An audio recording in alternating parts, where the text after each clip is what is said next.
আমার একটা প্রশ্ন ছিল, সেটা হচ্ছে যে 2008-এ আমরা যারা অ্যাপ্লাই করেছি জুলাইতে, তো ডিকিউ হয়েছে 2025-এ। আচ্ছা তো আমি যতটুকু জানি যে 2007-এর ফাইল অলমোস্ট ক্লিয়ার হয়ে গেছে, 8টা রানিং চলছে। আচ্ছা তো 8 যদি রানিং চলে, কিন্তু আমি ইন্টারভিউ শিডিউলিং যেটা ডেট আছে আমি অনলাইনে দেখতে পাচ্ছি 2022-এর মার্চ পর্যন্ত চলছে। তো আমি জানতে চাচ্ছি সেটা কি ডিকিউ যারা হয়ে আমরা রেডি অবস্থায় আছি, সেটাকে 22 ক্রস করে তারপর 23, 24 ক্রস করে 25-এ তারপরে এভাবে আসবে, নাকি আমাদের এর আগে আসার সম্ভাবনা আছে? সেটা একটু আমি জানতে চাচ্ছি, মানে ইন্টারভিউ লেটারের ক্ষেত্রে আর কি। আচ্ছা আচ্ছা আচ্ছা বা এই ইস্যু নিয়ে আমার ভিডিওগুলো দেখেন কীরকম ইফেক্টিভ মনে হয়? চমৎকার চমৎকার। কতদিন ধরে আমি আসলে ফলো করি আপনারটা 4-5 বছর ধরে। আপনারা যারা ইউএসের ইমিগ্রেশন ভিসার I-130 বা I-140 পিটিশন ফাইল করে তারপর আপনাদের DS-260 ফিল আউট করে ডকুমেন্ট কোয়ালিফাই হয়ে অপেক্ষা করছেন, তাদের অনেকের ভিতরেই একটা কমন প্রশ্ন হচ্ছে যে আমি কবে ইন্টারভিউ ডেট পাবো। তো চলুন সরাসরি ওনার মুখ থেকে প্রশ্নটা নেই এবং নিয়ে আমরা এই প্রশ্নের আনসারটা দিব। তার আগে বলে নিচ্ছি, যারা আমাদের চ্যানেলে নতুন বা আমাদের চ্যানেলটি এখনও সাবস্ক্রাইব করেননি, please hit the subscribe button. আর যারা অলরেডি সাবস্ক্রাইব করেছেন তাদেরকে অসংখ্য ধন্যবাদ।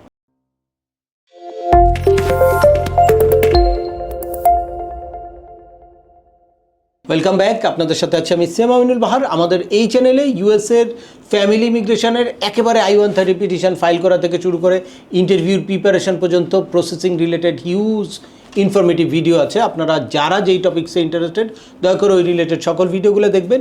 এরপর ছোটোখাটো প্রশ্ন থাকলে ভিডিওর নিচে কমেন্টস করবেন।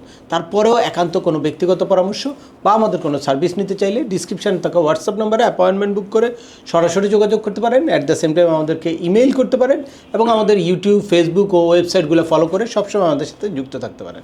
এনিওয়ে চলে আসে আজকের মূল আলোচনায়। সরাসরি আমি প্রশ্নটি নিব। উনি যেই প্রশ্নটি নিয়ে আসছে আমার কাছে বা আপনাদের অনেকের মনেই এই প্রশ্নটা আসলে দানা বেঁধে আছে, সেই প্রশ্নটা ক্লিয়ার করবো। জি আসসালামু আলাইকুম। জি ওয়ালাইকুম আসসালাম। জি আমার একটা প্রশ্ন ছিল, সেটা হচ্ছে যে 2008-এ আমরা যারা অ্যাপ্লাই করেছি জুলাইতে, তো ডিকিউ হয়েছে 2025-এ। আচ্ছা তো আমি যতটুকু জানি যে 2007-এর ফাইল অলমোস্ট ক্লিয়ার হয়ে গেছে, 8টা রানিং চলছে। আচ্ছা তো 8 যদি রানিং চলে, কিন্তু আমি ইন্টারভিউ শিডিউলিং যেটা ডেট আছে আমি অনলাইনে দেখতে পাচ্ছি 2022-এর মার্চ পর্যন্ত চলছে। তো আমি জানতে চাচ্ছি সেটা কি ডিকিউ যারা হয়ে আমরা রেডি অবস্থায় আছি, সেটাকে 22 ক্রস করে তারপর 23, 24 ক্রস করে 25-এ তারপরে এভাবে আসবে, নাকি আমাদের এর আগে আসার সম্ভাবনা আছে? সেটা একটু আমি জানতে চাচ্ছি, মানে ইন্টারভিউ লেটারের ক্ষেত্রে আর কি। আচ্ছা আচ্ছা আচ্ছা। আপনারা যদি ভিসা শিডিউলিংটা দেখেন, আপনারা যারা আসলে কেস সম্পর্কে বুঝেন, আমি আসলে আগে প্রথম প্রিভিয়াস হিস্টোরিটা না বললে অনেকেই বুঝবেন না যে একটা কেসের প্রথমে আপনার দেখতে হবে যে আপনার প্রায়োরিটি ডেটটা কবে, অর্থাৎ এই যে আপনার পিটিশন ফাইল করেছে ওই ডেটটা কবে। যেমন ওনার ওই ডেটটা হচ্ছে 2008-এর জুলাই। তো এই প্রায়োরিটি ডেট অনুযায়ী আপনার ডকুমেন্ট ফাইলিং ডেট কারেন্ট হয়। আপনারা জানেন যে ভিসা বুলেটিনে এ চার্ট থাকে আর বি চার্ট থাকে। বি চার্টে যদি আপনার এই প্রায়োরিটি ডেটটা কারেন্ট হয় তাহলে কি হবে, আপনার ডকুমেন্ট ফাইলিং করার সময় এসেছে, এটা বুঝতে হবে। যখনই আপনি ডকুমেন্ট ফাইলিং করে ডকুমেন্ট কোয়ালিফাইড হয়ে যাবেন, তারপরে আপনার বিবেচনায় আনতে হবে হচ্ছে এ চার্ট। আমরা যদি দেখি যে এই জুলাই 2026-এর ভিসা বুলেটিনের ফাইনাল অ্যাকশন ডেট বা এ চার্টে কি আছে, এই যে আপনারা দেখতে পাচ্ছেন জুলাই 26-এর ভিসা বুলেটিনে ফাইনাল অ্যাকশন ডেট কারেন্ট আছে F4 ক্যাটাগরির হচ্ছে 1 জানুয়ারি 2009, F3 ক্যাটাগরির হচ্ছে 15 এপ্রিল 2012, F2B ক্যাটাগরির হচ্ছে 22 নভেম্বর 2017, F2A ক্যাটাগরি হচ্ছে 1 জানুয়ারি 2025 এবং ফাইনালি F1 ক্যাটাগরি হচ্ছে 1 ফেব্রুয়ারি 2018। এটা হচ্ছে আপনার ফাইনাল অ্যাকশন ডেট। এখন এই ডেটের যাদের ফাইনাল অ্যাকশন ডেটটা কারেন্ট আছে তাদের এখন বিবেচনায় নিতে হবে যে আপনার ডকুমেন্ট ফাইলিং ডেট বা ডকুমেন্ট কোয়ালিফাইড ডেট কোনটা। এই ফ্যামিলি প্রেফারেন্স হচ্ছে সবগুলা। আপনার যদি ভিসা শিডিউলিং টুলে যান তাহলে দেখবেন 3টা ক্যাটাগরি আছে। একটা হচ্ছে ইমিডিয়েট রিলেটিভ ক্যাটাগরি, একটা হচ্ছে ফ্যামিলি স্পন্সার্ড প্রেফারেন্স ক্যাটাগরি, আর একটা হচ্ছে এমপ্লয়মেন্ট বেসড ক্যাটাগরি। তো ইমিডিয়েট রিলেটিভ ক্যাটাগরিগুলো হচ্ছে IR1, CR1, IR5 এই সব ক্যাটাগরি। আর ফ্যামিলি প্রেফারেন্স হচ্ছে F1, F2A, F2B, F3, F4 এই ক্যাটাগরিগুলা।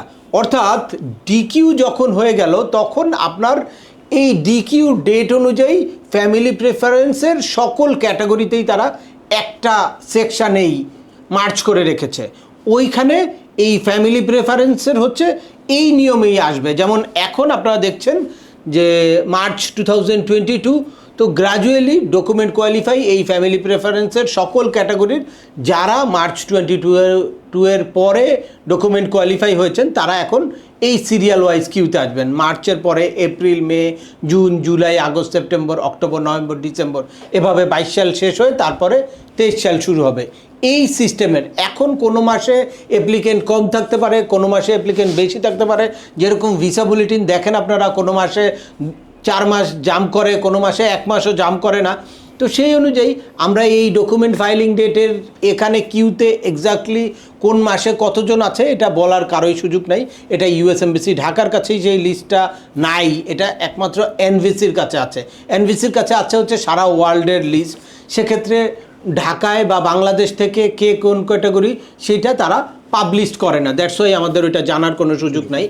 যখনই দেখা যায় যে কখনো মানে 15 দিনের 1 মাস পর পর আপনারা জানেন ইন্টারভিউ লেটার ইস্যু করে, কখনো দেখা যায় যে 15 দিন জাম করেছে, অর্থাৎ 15 দিনের অ্যাপ্লিকেন্টগুলা তারা নিতে পেরেছে আর নিতে পারেনি। আবার কখনো দেখা যায় যে 2 মাস 3 মাস একসাথে, তো ওই 2 মাস 3 মাসে গ্যাপ ছিল।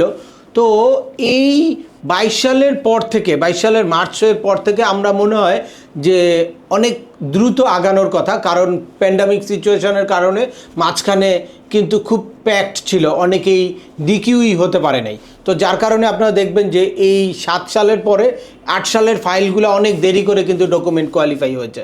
তো এই স্টেজে আমরা যা ধারণা করছি যে অ্যাপ্লিকেন্টের সংখ্যা কম, দ্যাটস ওয়াই খুব দ্রুত জাম্প করবে এবং দ্রুতই আপনারা ইন্টারভিউ ডেট পাবেন। আপনারা সবসময় এই কিউটা ফলো করবেন। এই কিউর কাছাকাছি যারা আছে তারা আপনাদের মেইলগুলো চেক করবেন, যে কোনো সময় আপনাদের মেইলে ইন্টারভিউ লেটার কিন্তু চলে আসতে পারে। আর এর বাইরে এমপ্লয়মেন্ট বেসড একটা ক্যাটাগরি আছে, সেইটা হচ্ছে এমপ্লয়মেন্ট বেসড যারা এটা EB1, EB2, EB3, EB4, EB5 এরকম হতে পারে, তারা হচ্ছে ওই ক্যাটাগরিতে। তো সুতরাং ফ্যামিলি প্রেফারেন্সের 2টা ক্যাটাগরি, একটা হচ্ছে ইমিডিয়েট রিলেটিভ আর একটা হচ্ছে ফ্যামিলি প্রেফারেন্স। তো আপনারা F1, F2A, F2B, F3, F4 category এই সবাই এক সিরিয়ালেই আসবেন। বা এই ইস্যু নিয়ে আমার ভিডিওগুলো দেখেন, কীরকম ইফেক্টিভ মনে হয়? চমৎকার চমৎকার। কতদিন ধরে আমি আসলে ফলো করি আপনারটা 4-5 বছর ধরে। তাহলে তো আপনি একদম রিয়েল ভিউয়ার। হ্যাঁ, অনেকেই দেখা যায় যে হ্যাঁ। আচ্ছা, আমার কাছে খুবই ভালো লাগে। আমি সবসময় আপনারটাই ফলো করি এবং আপনার নতুন নতুন কোনো ভিডিও থাকলে সেগুলি আমি সবসময় ফলো করার চেষ্টা করি। আমি ওই যে প্রত্যেক মাসে একটা ভিসা বুলেটিন, আপডেটেড ভিসা বুলেটিনটা শেয়ার করি। অনেকেই এক্সপ্লেইনটা বুঝে না, বাংলা এক্সপ্লেনেশন অনেক কম থাকে, তো দ্যাটস ওয়াই আমি ওই বাংলা এক্সপ্লেনেশনটা দেই। পাশাপাশি ওই সময় কিন্তু এই কথাটাও বলি যে এখন ডকুমেন্ট ফাইলিং ডেট কার কারেন্ট আছে বা কারা এখন ইন্টারভিউ কিউতে আছে, কারা এখন ইন্টারভিউ লেটার পাচ্ছে, ওটা খেয়াল করলে না এতদিন আমরা জানতে পারতাম না, এখন এসে আজকে অনেকটা ক্লিয়ার হয়ে গেলাম যে এটা আমরা মনে করেছিলাম যে না 7-এর ফাইল কমপ্লিট, 8-এর যে কোনো সময় কল আসবে। 8-এর হতে পারে। এই ক্ষেত্রে ওই যে যদি ইমিডিয়েট রিলেটিভ ক্যাটাগরি হয় তাহলে দেখা যায় যে তার 24-এ ডিকিউ হয়েছে, সে এখন ইন্টারভিউ ডেট পেতে পারে।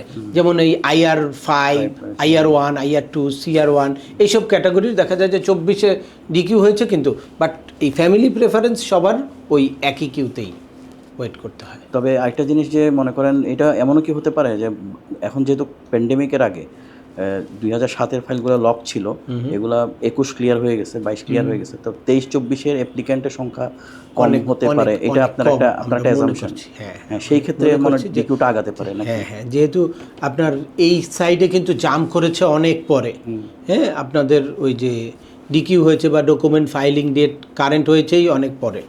দ্যাটস ওয়াই আমরা আশা করছি যে এই জায়গায় অনেক ফাঁকা আছে, তো দ্রুত জাম্প করবে। দেখি আমরা পরবর্তী কয়েকটা ইনশাআল্লাহ জাম্প দেখতে পারলেই আমরা বুঝতে পারবো। ঠিক আছে, দ্যাটস ওয়াই আপনারা যদি ডিকিউর দিকে খেয়াল রাখেন তাহলেই কিন্তু বুঝতে পারবেন যে আপনাদের ইন্টারভিউ ডেটটা কবে পেতে পারেন।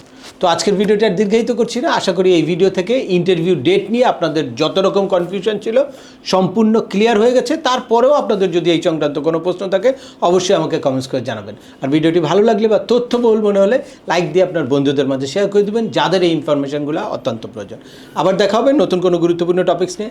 সে পর্যন্ত সবাই ভালো থাকবেন, সুস্থ থাকবেন এবং আমাদের চ্যানেলের সাথেই থাকবেন। আল্লাহ হাফেজ।